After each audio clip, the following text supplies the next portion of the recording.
خواتین و حضرات، السلام علیکم۔ شکر گزار ہیں اپنے خداوند کے اس فضل کے لیے کہ ہم اس کے کلام کا مطالعہ آگے لے کر چل سکتے ہیں۔ ہم رومیوں کے خط کے دوسرے باب میں ہیں۔ اس سے پہلے کہ ہم آگے چلیں، بہتر ہوگا کہ ہم تھوڑا سا اعادہ پہلے باب کا کر لیں۔ پہلے باب میں پولس رسول نے اپنا تعارف کرانے کے بعد ہم سے اس خوشخبری کا تعارف کروایا جس سے میری مراد انجیل ہے۔ پولس نے ہمیں یہ بتایا کہ وہ اس انجیل کو پھیلانے کے لیے خادم مقرر کیا گیا، اور وہ انجیل اور کچھ نہیں بلکہ ایک شخصیت ہے، اور وہ شخصیت ہے ہمارے خداوند یسوع مسیح کی۔ پولس نے ہماری ایک اور غلط فہمی بھی دور کر دی جب اس نے ہمیں یہ بتایا کہ یہ انجیل پرانے عہد نامہ کے نبیوں کے وسیلہ سے ہم تک پہنچی۔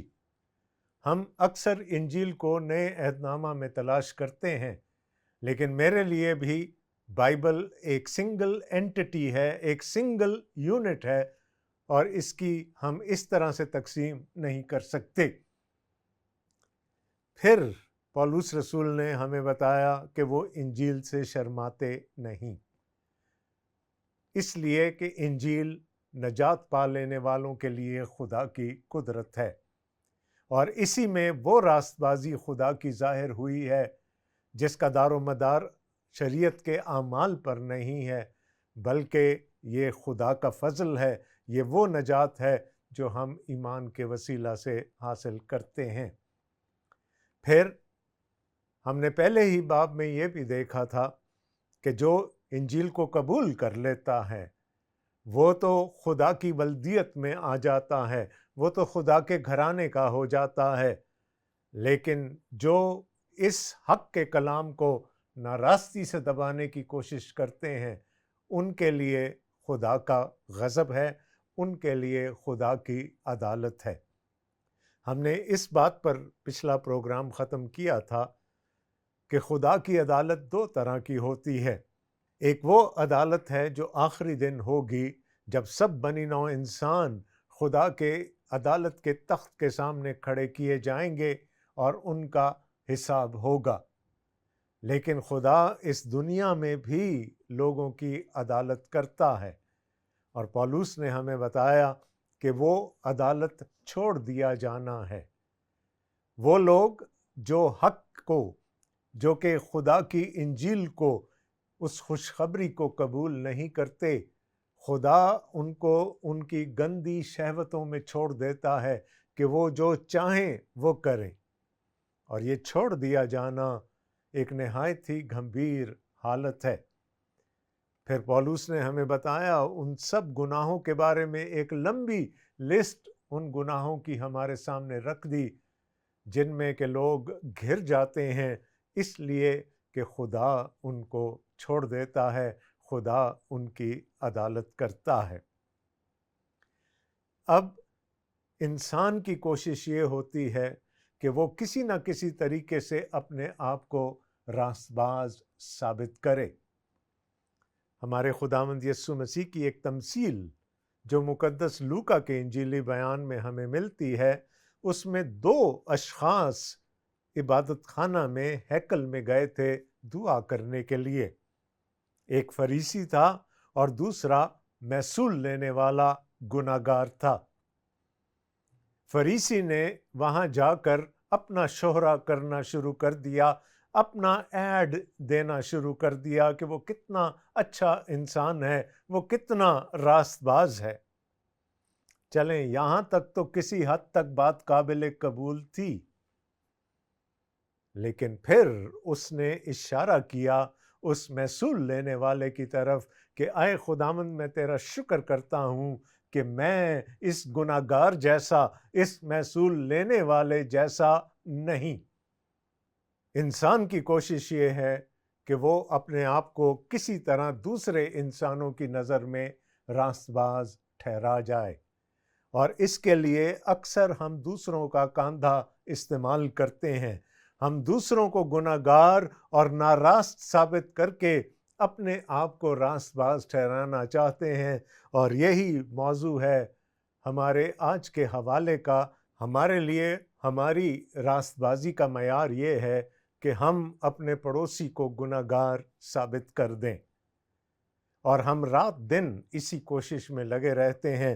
اور پولس رسول رومیوں کے خط کے 2 باب کی پہلی آیت میں کہتے ہیں، بس آئے الزام لگانے والے، تو کوئی کیوں نہ ہو، تیرے پاس کوئی عذر نہیں، کیونکہ جس بات کا تو دوسرے پر الزام لگاتا ہے اسی کا تو اپنے آپ کو مجرم ٹھہراتا ہے، اس لیے کہ تو جو الزام لگاتا ہے خود وہی کام کرتا ہے۔ ہم دوسروں میں عیب تلاش کرنے کی کوشش کرتے ہیں۔ ہمارے خداوند یسوع مسیح نے بھی مقدس متی کے انجیلی بیان میں شامل پہاڑی واز میں کہا تھا، عیب جوئی نہ کرو تاکہ تمہاری بھی عیب جوئی نہ کی جائے۔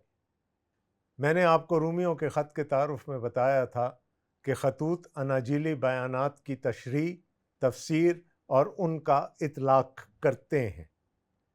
ایسا ہو نہیں سکتا کہ خداوند یسوع مسیح کی تعلیم کو آگے نہ بڑھایا جائے، جس کی ایک مثال میں آپ کو دے چکا ہوں۔ خداوند یسوع مسیح نے عیب جوئی سے منع کیا تھا۔ ایک چیز کی وضاحت کرتا چلوں کہ اصلاح میں اور عیب جوئی کرنے میں فرق ہے۔ کلام ہمیں یہ نہیں کہہ رہا کہ ہم کسی کی اصلاح نہ کریں، لیکن اصلاح کرنے کے لیے شاید ہمیں پہلے اپنے گھٹنوں پر جھک کر اپنے بھائی کے لیے یا اپنی اس بہن کے لیے دعا کرنی پڑے گی جن کی زندگی میں ہمیں کوئی عیب نظر آیا ہو، اور ہو سکتا ہے کہ اس تجربے میں سے گزار کر خدا ہمیں یہ سکھانا چاہتا ہو کہ ہماری زندگیوں کے گناہ کیا ہیں۔ اصلاح میں اور عیب جوئی میں ایک بہت بڑا فرق یہ ہے کہ اصلاح میں اس شخص سے جس کی اصلاح مقصود ہو بات کی جاتی ہے، لیکن جب عیب جوئی کی جاتی ہے تو اس شخص کے علاوہ پورے شہر کو بتایا جاتا ہے کہ اس میں کون کون سا گناہ موجود ہے، اور یہاں سے کہانی بگڑ جاتی ہے۔ اور یہ ہمارا دل پسندیدہ کام ہے۔ ہم دوسروں پر الزام لگانا، دوسروں کی عیب جوئی کرنا بہت پسند کرتے ہیں۔ اصلاح کبھی ہمارے ذہن میں نہیں ہوتی۔ ہم چاہتے ہیں کہ ہم اپنے پڑوسی کو جتنا بدنام کر سکیں کر لیں، جتنے لوگوں کی نظر میں اس کو بدنام کر سکتے ہیں کر لیں۔ آپ کو یاد ہوگا کہ ایک عورت عین زنا کے فعل میں پکڑی گئی تھی، اور جب اس کو خداوند یسوع مسیح کے پاس لایا گیا کہ اس کی آزمائش کی جائے، تو خداوند یسوع مسیح نے زمین پر جھک کر اپنی انگلی سے کچھ لکھنا شروع کر دیا، اور اسی کے ساتھ انہوں نے فرمایا کہ تم میں سے وہ جس نے کبھی کوئی گناہ نہ کیا ہو وہ پہلا پتھر پھینکے۔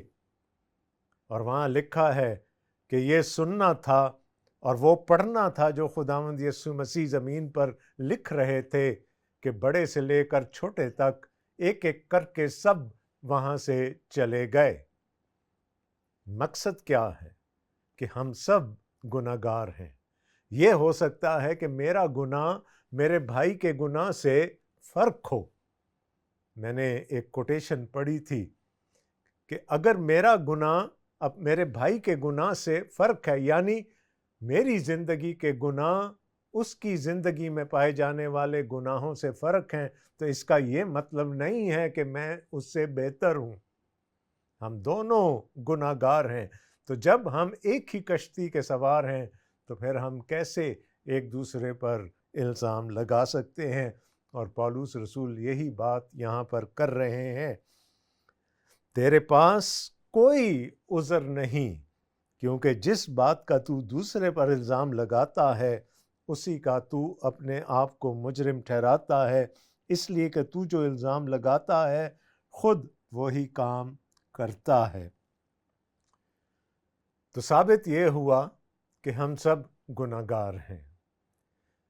ہم میں سے کوئی بھی راست باز نہیں، تو پھر ہم کیسے دوسروں پر انگلیاں اٹھا سکتے ہیں؟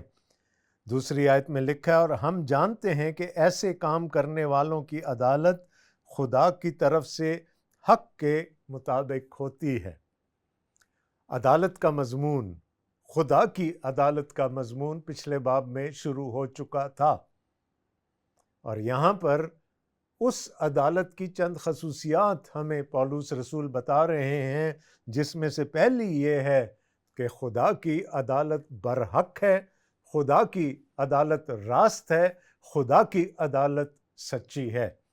اور جب ہم اپنی عدالت لگاتے ہیں، میں نے پہلے بھی کہا یہ ہمارا پسندیدہ مشغلہ ہے، ہم خود ہی وکیل بھی بن جاتے ہیں، ہم خود ہی گواہ بھی بن جاتے ہیں، ہم خود ہی گواہیاں بھی پیش کر لیتے ہیں، اور ہم خود ہی جج بن کر فیصلہ بھی سنا دیتے ہیں۔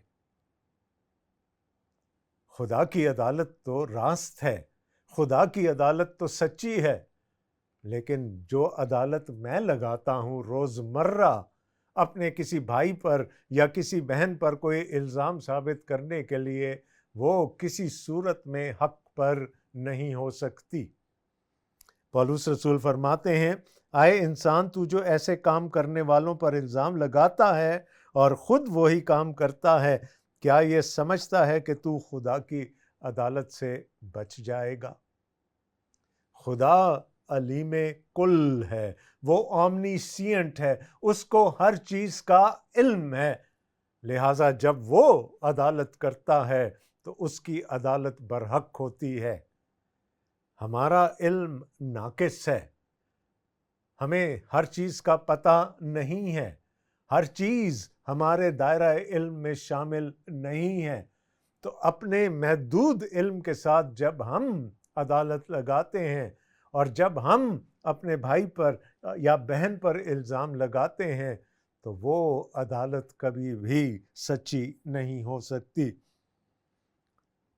یا تو اس کی مہربانی اور تحمل اور صبر کی دولت کو ناچیز جانتا ہے اور نہیں سمجھتا کہ خدا کی مہربانی تجھ کو توبہ کی طرف مائل کرتی ہے، بلکہ تو اپنی سختی اور غیر تائب دل کے مطابق اس قہر کے دن کے لیے اپنے واسطے غضب کما رہا ہے، جس میں خدا کی سچی عدالت ظاہر ہوگی۔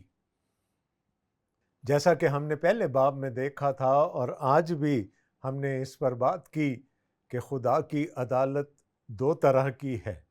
ایک عدالت وہ ہے جو ہمیں چھوڑ دیتی ہے، ایک عدالت وہ ہے کہ ہم چھوڑ دیے جاتے ہیں اپنی گندی شہوتوں میں، اپنے گناہوں میں، اور خدا پھر ہم سے ایک طرح سے قطع تعلق کر لیتا ہے۔ اور ایک عدالت آخری دن ہوگی جو برحق ہوگی، جو سچی ہوگی، اور اس دن سب کے پول کھل جائیں گے۔ اگر آج میں اپنے بھائی پر کوئی الزام لگاتا ہوں تو شاید عدالت کے دن تک مجھے وہ بھول بھی چکا ہو، لیکن خدا کو یاد رہے گا۔ اس دن وہ سارے الزامات، وہ سارے فیصلے جو میں نے دوسروں کے خلاف دے دیے ہوں گے، وہ سب میرے سامنے لائے جائیں گے، اور شاید مجھے یہ بھی بتا دیا جائے کہ میرے فیصلوں میں یا میری عدالت میں کیا کیا خامی تھی۔ پولس رسول کہتے ہیں کہ خدا صبر کرتا ہے، خدا تحمل کرتا ہے، وہ ہمیں موقع دیتا ہے کہ ہم ایسے کاموں سے توبہ کریں اور ہم اس کی طرف رجوع لے کر آئیں، لیکن ہم اپنی سختی اور غیر تائب دل کے ساتھ اپنے لیے سزا کما رہے ہیں، اور یہ وہ خدا کا غضب ہے جو گناہگاروں کے لیے مخصوص کیا جا چکا ہے۔ خدا کی عدالت سچی ہے، خدا کی عدالت برحق ہے، لیکن ہم اپنے آپ کو اس عدالت کے نیچے لاتے ہیں، ہم اپنے آپ کو خدا کے غضب کے نیچے لاتے ہیں جب ہمارا مقصد اپنے بھائی کو یا اپنی بہن کو بدنام کرنا ہوتا ہے۔ اور میں نے شروع میں بھی آپ کو بتایا کہ اس کے پیچھے ایک نہایت ہی اہم وجہ ہے۔ اور وہ وجہ یہ ہے کہ میں اپنے بھائی کو یا اپنی بہن کو گناہگار ثابت کر کے دنیا والوں کو یہ بتانا چاہتا ہوں کہ میں راست باز ہوں۔ اب لوگوں کی نظر میں تو میں راست باز ٹھہر سکتا ہوں، لیکن خدا تو دلوں کے حال دیکھ رہا ہے۔ وہ جانتا ہے کہ میں کتنے پانی میں ہوں، اور اس کا فیصلہ اس آنے والی عدالت میں ہو جائے گا جب سب گناہگار خدا کے غضب کے نیچے لائے جائیں گے۔ اور پولس رسول فرماتے ہیں وہ ہر ایک کو اس کے کاموں کے موافق بدلہ دے گا۔ جو نیکوکاری میں ثابت قدم رہ کر جلال اور عزت اور بقا کے طالب ہوتے ہیں ان کو ہمیشہ کی زندگی دے گا۔ اب یہاں پر ایک سیکنڈ کے لیے بھی یہ خیال دل میں نہ لائیے گا کہ میری نیکوکاری میری نجات کا باعث بنے گی یا میں اپنے اچھے کاموں کے وسیلے سے بچایا جاؤں گا۔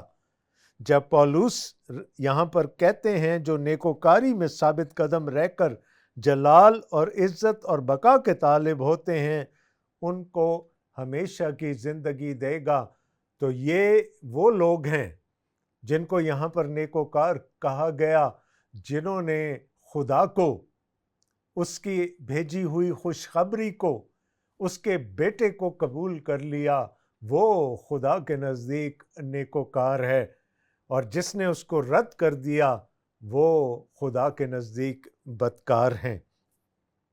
مگر جو تفرقہ انداز اور حق کے نہ ماننے والے بلکہ ناراستی کے ماننے والے ہیں ان پر غضب اور قہر ہوگا۔ تو خدا کی عدالت کی بنیاد کیا ہے؟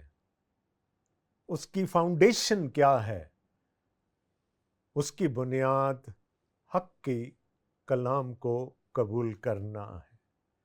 پچھلے باب میں تفصیل کے ساتھ پولس رسول نے یہ بتایا کہ خدا نے اپنا مکاشفہ مختلف ذرائع سے بنی نوع انسان تک پہنچایا۔ کوئی انسان یہ عذر نہیں دے سکتا کہ خدا کا مکاشفہ اس تک نہیں پہنچا، اور انہوں نے بات کی خدا کے ایک عمومی مکاشفہ کی جو کہ فطرت کے عوامل سے ہم تک پہنچتا ہے۔ پولس نے ہمیں بتایا کہ ہم خدا کی تخلیق میں، اس کے ہاتھوں کی صنائی میں اس کو دیکھ سکتے ہیں۔ ہم اس ترتیب میں جو اس کائنات میں موجود ہے اور جس ترتیب سے اس کو بنایا گیا ہے اس میں خدا کو دیکھ سکتے ہیں، لیکن کیا ہے، ہم خدا کو قبول نہیں کرنا چاہتے۔ پھر وہ جو اپنے آپ کو ایماندار کہتے ہیں، پرانے عہد کے یہودی بنی اسرائیل اور نئے عہد کی کلیسیا، ہمارے پاس تو خدا کا ایک خصوصی مکاشفہ بھی موجود ہے، اور وہ ہے خدا کا کلام۔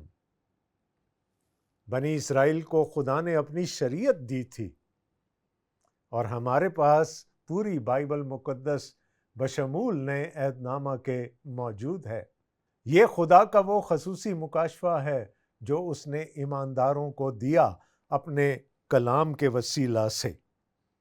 اب جو اس مکاشفہ کو قبول کر لیتا ہے، اور پھر وہ حتمی مکاشفہ، وہ مکمل مکاشفہ، وہ کل مکاشفہ جو خداوند یسوع مسیح کے وسیلے سے خدا کا ہمیں ملا، اگر ہم اس کو رد کر دیتے ہیں تو پھر ہم اپنے آپ کو خدا کی عدالت کا سزاوار ٹھہراتے ہیں۔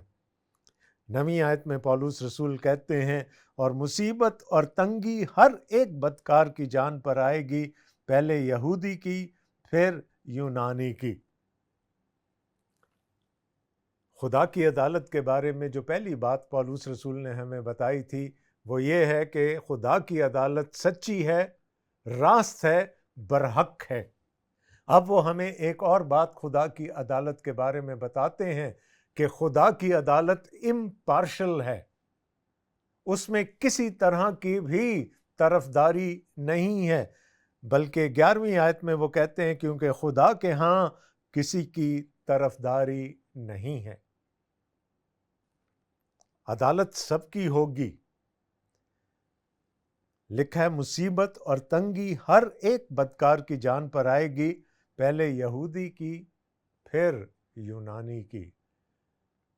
کوئی ڈسٹنکشن نہیں ہے، کوئی پارشیلٹی نہیں ہے، کسی قسم کا کوئی تعصب نہیں ہے۔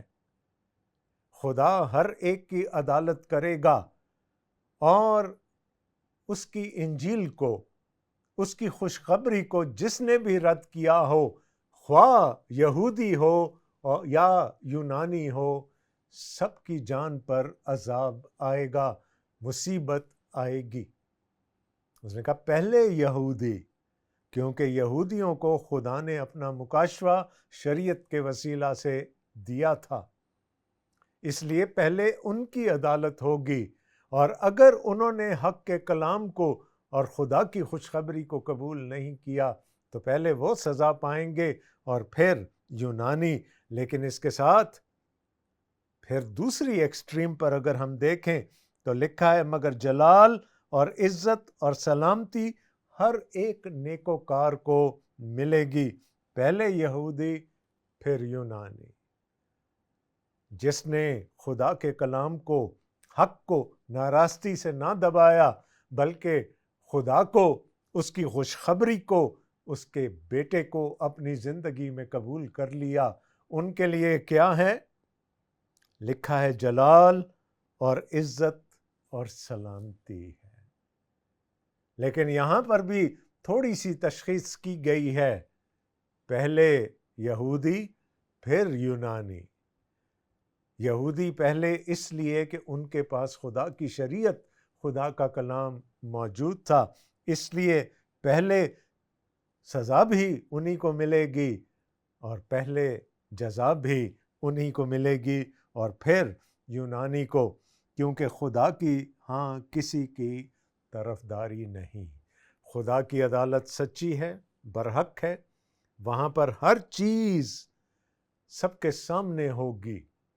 میرا علم ناقص ہے، لیکن خدا علیم کل ہے، جب وہ فیصلہ کرے گا تو سب چیزیں سامنے لائی جائیں گی، اور پھر خدا کی عدالت طرفدار نہیں ہے، اور پھر خدا کی عدالت امپارشل ہے، وہاں پر کسی کی کوئی طرفداری نہیں ہوگی، کیا یہودی کیا یونانی، سب کی عدالت ہوگی، اور فیصلہ اس ایک بات پر ہوگا کہ کیا ہم نے خدا کے کلام کو، اس کی انجیل کو، اس کی خوشخبری کو قبول کیا ہے یا نہیں۔ تو دوستو، اب فیصلہ ہمارے ہاتھ میں ہے۔ خدا بات کرتا ہے، خدا اپنے آپ کو ظاہر کرتا ہے، اور اس نے تاریخ انسانی میں بارہا اپنے آپ کو ظاہر کیا ہے۔ ہم سورج میں، چاند میں، ہم عوامل فطرت میں، پہاڑوں میں، ریگستانوں میں، دریاؤں میں خدا کے ہاتھ کی صنائی دیکھ کر اس کی شکر گزاری کر سکتے ہیں۔ ہم جو اپنے آپ کو ایماندار کہتے ہیں، ہمارے پاس خدا کا کلام موجود ہے، اور سب سے بڑھ کر جو ہمارا ترہ امتیاز ہے وہ یہ ہے کہ ہمارے پاس مسیح ہے، اور مسیح خدا کا حتمی اور کامل اور مکمل مکاشفہ ہے۔ تو کوئی یہ عذر پیش نہیں کر سکتا کہ وہ خدا کو جانتا نہیں۔ فرعون نے یہ غلطی کی تھی۔ جب موسیٰ خدا کا پیغام لے کر فرعون کے پاس گیا تو اس نے کہا یہ یود ہے، واؤ ہے، کون ہے؟ میں تو اس کو نہیں جانتا۔ خدا نے کہا ٹھیک ہے، تو مجھے نہیں جانتا تو پھر میں اپنی پہچان کراؤں گا تجھ سے۔ اور خدا نے 10 آفات بھیجیں مصر پر، اور آخری آفت میں مصر کے سارے پہلوٹے، چاہے وہ جانوروں کے تھے یا انسانوں کے تھے، مار ڈالے گئے، اور اسی رات میں مصر کی تمام فوج سمندر برد ہو گئی۔ تو جو خدا کو نہیں جاننا چاہتے، فرعون کو اور مصریوں کو خدا نے 10 مواقع دیے، لیکن انہوں نے خدا کو جاننے سے انکار کیا اور پھر موت سے ان کا سامنا ہوا۔ خدا موقع دیتا ہے کہ ہم اس کو جانیں، لیکن جب ہم اس کو جاننے سے انکار کر دیتے ہیں تو پھر صرف خدا کی عدالت، اس کا غضب ہمارا بخرا ہو سکتا ہے۔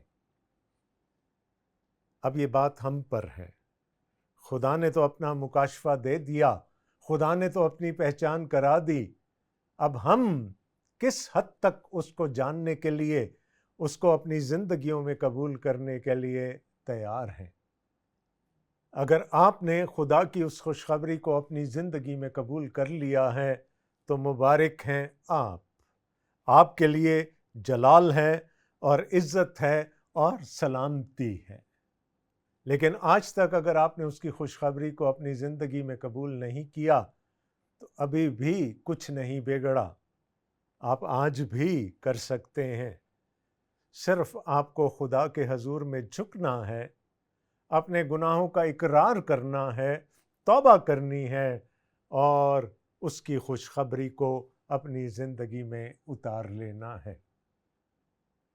تو دوستو، آج آپ کے پاس میں یہ خیال چھوڑ کر جانا چاہتا ہوں، اس پر غور ضرور کیجئے گا، اور اگر جواب مثبت میں ہے تو جیسا میں نے پہلے کہا، آپ خدا کی سلامتی میں ہیں، اور اگر جواب منفی میں ہے تو آپ خدا کی غضب اور اس کی عدالت کے نیچے ہیں، لیکن ابھی بھی موقع ہے، آپ بچ سکتے ہیں۔ اگلے پروگرام تک کے لیے خداوند آپ کو اپنی حفظ و امان میں رکھے، آمین۔ اپنے میزبان کو اجازت دیجیے گا۔ خدا حافظ۔